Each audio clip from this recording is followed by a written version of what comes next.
La réalité de l'islam, on vous la cache, on m'interdit de vous la dire, parce que l'islam n'est pas une religion comme le christianisme, ça n'a rien à voir. L'islam est une religion de la loi, l'islam est un droit religieux. Et donc, ce droit religieux prend l'homme depuis le berceau jusqu'à la tombe et dans tous les aspects de sa vie. Que ce soit pour aller aux toilettes, comment faire pour aller aux toilettes, comment faire pour conclure un contrat, comment faire pour faire la prière. Et ça, le chrétien ne peut pas le comprendre. C'est ça la loi islamique. Le chrétien, quand il fait la prière, il est là dans son lit. « Oh Seigneur, faites que je réussisse mon examen. Au nom du Père. » Ah, peut-être il fait signe de la croix, mais quand il fait froid, il a les mains en dessous de la couverture. Mais pas pour le musulman. Le musulman doit se lever. Le musulman doit se laver, le musulman doit prendre un tapis de prière, le musulman ne fait pas la prière n'importe comment, n'importe quand, n'importe où. Et c'est ça la différence. Il ne jeûne pas quand ça lui plaît, il ne fait pas le pèlerinage à la Mecque quand ça lui sied. Non, non, non. Tout comportement obéit à une règle et toute règle est une règle de comportement. Et donc, ce qui se passe, c'est que les musulmans sont super piégés, super coincés. Ou ils disent la vérité, à savoir que la loi islamique, ce n'est pas seulement les ibadat, c'est-à-dire l'adoration, tout ce qui touche arkan ad-din, les piliers de la religion, mais c'est aussi les mu'amalat, comment traiter dans le public, horizontalement. Alors ils choisissent de mentir pour ne pas être en quelque sorte jetés dehors. Ils choisissent de mentir qu'il y a un droit pénal, c'est-à-dire que, en fin de compte, la femme adultère est punie de 100 coups de fouet dans le Coran et que nulle indulgence ne vous prenne en leur faveur. Dit bien le Coran, le Coran. Et le prophète, sallallahu alayhi wa sallam, le prophète a demandé que la femme adultère soit lapidée. Une femme qui avait péché est venue voir le prophète. Elle a dit « j'ai péché ». Moi je me suis dit « oh là là, l'histoire va devenir fantastique ». Non, pas du tout. Elle attendait un enfant. Il a dit « retourne, accouche tranquillement ». Ensuite, elle est revenue et on l'a lapidée. Et pas n'importe comment. Avec des pierres pas trop grosses, elle serait tuée d'un seul coup. Non, des pierres de grosseur moyenne. La même chose quand on va aux toilettes, pas des pierres coupantes pour se couper l'anus, bien sûr que non. C'est-à-dire que, si vous voulez, tout est réglementé. La femme adultère, fouettée, après 100 coups de fouet bien donnés, vous ressortez en capilotade. Hein. L'apostasie est punie de mort. La consommation d'alcool de 80 coups de fouet. Le vol, la main coupée. Et dans le fiqh, c'est même la main coupée, le pied inverse, c'est ce qu'on appelle l'amputation croisée. Alors les musulmans, parce que ça fait partie de leurs droits religieux, choisissent de dire non, non, non, non, non, non, nous sommes comme les chrétiens. C'est pareil, les fils d'Abraham, patati, patata. Alors on les acclame. Je leur dis liberté. Oui, oui, oui, oui, liberté. Je leur pose la question.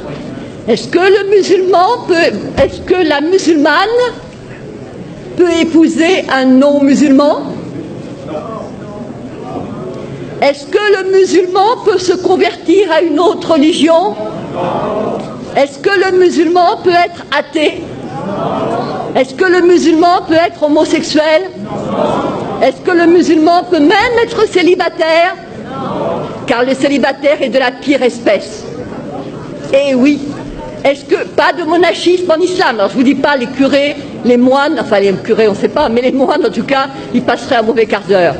Et la religion catholique, c'est l'horreur, l'abomination. Ils disent trois, alors c'est considéré comme un trithéisme, donc ils seraient zigouillés. Et quant à la messe, alors là, la messe, boit, le pain transformé en corps du Christ, mais c'est de l'anthropophagie pour eux.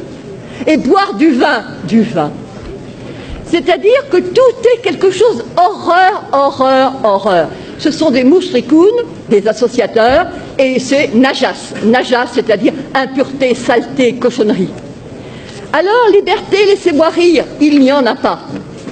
Mais alors, puisque de toute façon le musulman obéit à des règles, il est encerclé, emprisonné, on ne peut pas faire n'importe quoi, on entre dans les toilettes du pied gauche, on mange de la main droite, on ne mange pas n'importe quoi, on ne mange pas n'importe comment.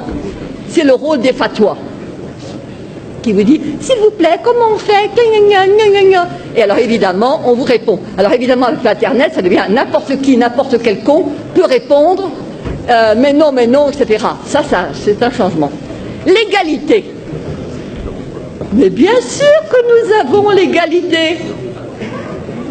L'égalité entre qui? Entre les musulmans. Al-Muslim, Akhul Muslim.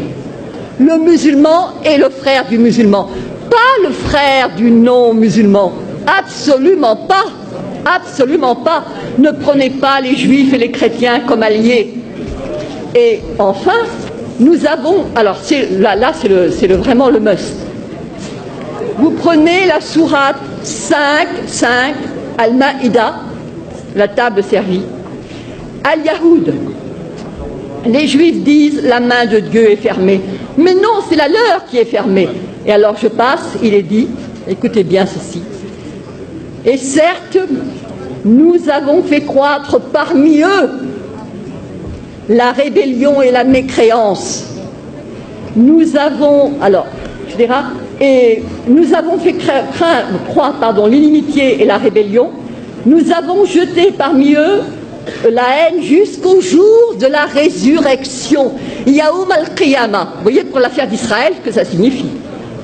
Ensuite, il est dit, ce sont les Juifs qui allument la guerre. Ce sont les Juifs qui allument les guerres. Et c'est Dieu qui l'éteint.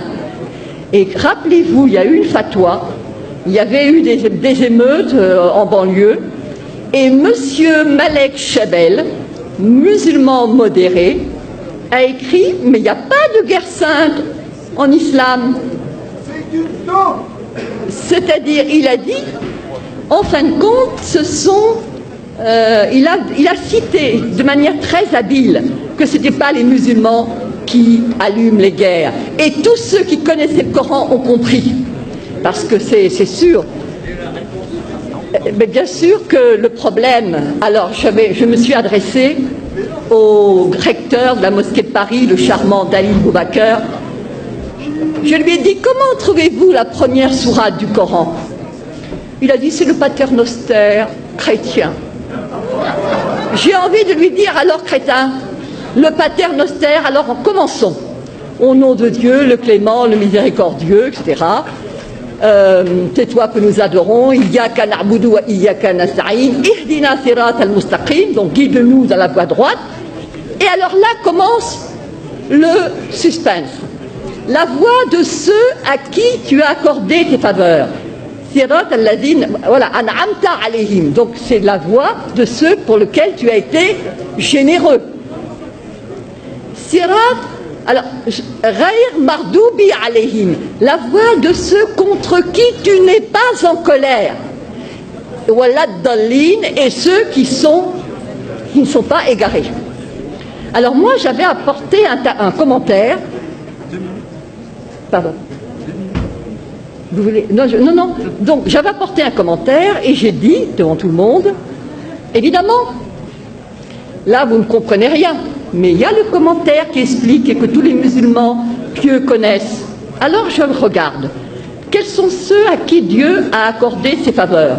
Alors je vois al-Muslimoun ou al-Anbiya, donc les musulmans, les prophètes. Quels sont ceux contre qui Dieu est en colère? J'ouvre le tafsir, le commentaire, et je vois al-Yahoud, les juifs.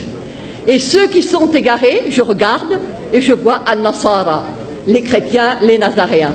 Et je dis, c'est ça votre sourate première, le paternoster, et nos curés cons qui font du dialogue islamo-crétin.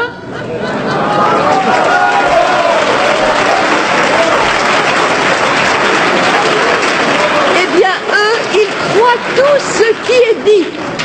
On leur dit, ils il se focalise sur la sourate Mariam. Voilà Marie qui a eu un enfant sans être mariée. Effectivement, Walam Akun Bariya, je ne suis pas une prostituée, patati patata. Alors ça plaît aux chrétiens. D'autant plus qu'on leur sert, les chrétiens sont comme des moines, ils ne s'enflent pas d'orgueil. Lorsque tu leur parles de la sourate Marie, leurs yeux s'emplissent de larmes. Je te dis, magnifique. Et contre qui ils sont? Ben, contre les Juifs. Les Juifs qui, pour eux, Marie n'est pas la mère de Dieu, pour eux, Jésus n'est pas le... Alors, il y a, par rapport à la communauté juive, un danger immense contre lequel je me bats depuis 5 ans.